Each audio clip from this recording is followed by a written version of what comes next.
Assalamualaikum warahmatullahi wabarakatuh. Perkenalkan nama saya Raffiani Pasibuan, NPM 23082660189. Kali ini saya akan membuat video presentasi mind map pada blog dermatologi. Nah, baik. Jadi, topik yang akan kita bahas kali ini itu adalah mengenai penyakit akne vulgaris. Kita masuk melalui definisi. Nah, secara umum, akne vulgaris ini merupakan sering kita kenal sebagai jerawat. Definisinya itu adalah suatu penyakit inflamasi kronis Pilosobacea unit yang ditandai dengan komedo, papul, pustul, nodul, atau kista, terutama pada wajah, dada, dan juga punggung. Nah, jadi ini adalah suatu penyakit dermatologi berupa inflamasi, nah, ditandai dengan beberapa tanda-tanda seperti komedo, papul, pustul, nodul, dan sebagainya. Biasanya terjadi pada dada dan juga pada punggung. Oke, etiologi yang pertama. Etiologinya ini merupakan bersifat multifaktorial, meliputi peningkatan produksi sebum, hiperkeratinasi folikel, proliferasi Cutibacterium acnes atau Propionibacterium acnes, dan yang keempat itu adalah inflamasi. Nah, berikut adalah contoh gambaran dari si Cutibacterium acnes, si penyebab dari akne vulgaris ini. Nah, selanjutnya kita bahas pada patofisiologinya. Nah, bagaimana sih akne vulgaris ini dapat terjadi? Yang pertama itu dia hiperkeratinasi folikel. Jadi folikel-folikelnya ini itu mengalami keratinasi yang menyebabkan sumbatan pada folikularnya. Nah, setelah dia tersumbat, maka terjadilah proses yang kedua yaitu penumpukan sebum atau komedo yang tertutup atau terbuka.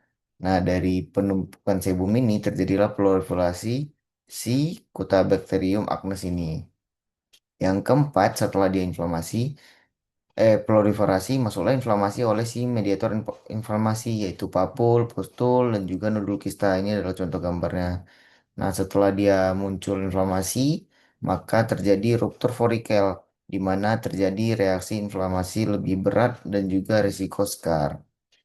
Oke, untuk faktor risikonya itu ya adalah karena pubertas atau perubahan hormonal, di mana terjadi androgennya itu meningkat. Kalau dari riwayat keluarga acne vulgaris, penggunaan kosmetik yang kemodogenik itu adalah pemunculan komedo atau tidak cocok pada kulit, juga stres, diet tinggi indeks glikemik seperti susu krim atau makanan manis lainnya, juga karena pengaruh obat-obatan seperti kortikosteroid, litium, isoniazid, phenytoin, dan lain-lain. Manifestasi klinis yang bisa kita temukan pada akne vulgaris yang pertama adalah komedo, baik itu tertutup ataupun terbuka. Lalu ada papul eritematosa, pustul, nodul, bahkan kista. Nah, lokasi tersering itu ada pejah wajah, terutama di bagian dahi, di bagian pipi, dan juga di bagian dagu. Atau juga pada daerah dada, dan juga daerah punggung atas. Nah, tingkat keparahannya itu kita nilai dari ringan, sedang, dan berat. Kalau dia ringan itu hanya ada komedo dan papul, atau dengan pustul yang sedikit. Kalau sedang, papul atau pustulnya banyak, nodulnya ringan. Kalau berat, nodul atau kista yang banyak, dan juga risiko skar yang tinggi.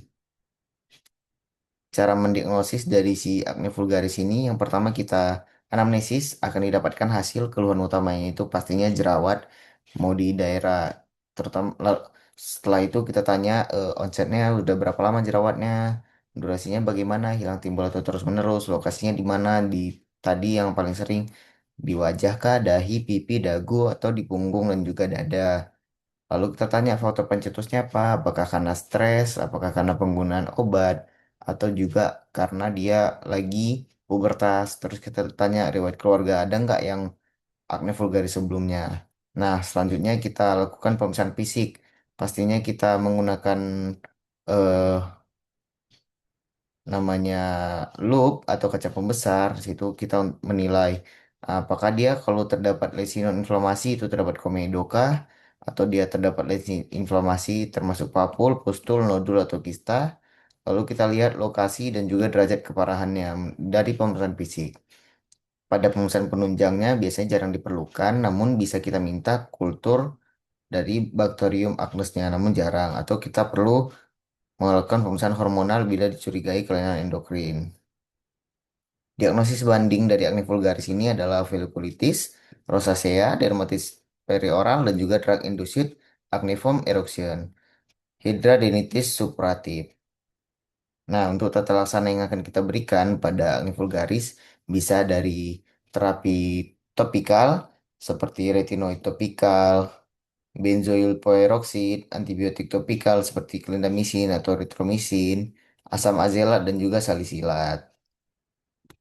Untuk terapi sistemiknya itu bisa kita berikan antibiotik oral seperti doxycycline, minocycline, erythromycin apabila dia disebabkan karena bakteri. Lalu bisa juga kita berikan isotretinoin oral untuk akne duduk holistik berat atau resisten dan juga terapi hormonal. Nah, pada wanita itu adalah OCP dan spironolakton. Bisa juga kita lakukan terapi tambahan seperti chemical peeling, terapi cahaya, interaksi komedo, laser, dan juga light therapy. Nah, untuk komplikasinya yaitu hiperpigmentasi pasca inflamasi, scar atrofi atau luka, ice pick, box scar atau rolling, juga gangguan psikologi seperti penurunan kepercayaan diri, depresi, dan juga cemas. Nah, kita tahu kan kalau jerawat itu jadinya muka kita jelek ya, kelihatan kotor, ada luka, dan juga tidak jernih. Apalagi dengan standar kecantikan sekarang, yaitu mencapai kulit wajah yang mulus. Jadi bisa aja dia mengalami penurunan kepercayaan diri, cemas, atau juga bahkan sampai depresi. Nah, cara pencegahan dari si acne vulgaris ini yaitu dengan yang pertama kita lakukan cuci wajah 2 kali per hari dengan sabun yang lembut. Gunakan face wash yang lembut yang dapat tidak yang terlalu kasar kali untuk mencegah scar karena dia kalau kita menggunakan yang kasar bisa jadi seperti papul atau pustulnya itu dia malah pecah di wajah kita. Lalu kita bisa juga melakukan pencegahan yaitu hindari kosmetik komodogenik, jaga kebersihan kulit, rambut, dan tangan. Cara menjaganya itu adalah dengan menggunakan bantal yang bersih atau kalau tidur itu mukanya jangan menghadap ke bantal. Lalu atau saat menggunakan kereta, saat kita berkereta atau berada di aktivitas outdoor, jangan lupa untuk cuci wajahnya kembali dengan sabun yang lembut. Lalu juga kita lakukan diet sehat yang rendah gula dan juga susu dan juga kelola stres dengan baik. Jadi nggak boleh stres atau depresi ya, karena itu menjadi faktor risiko.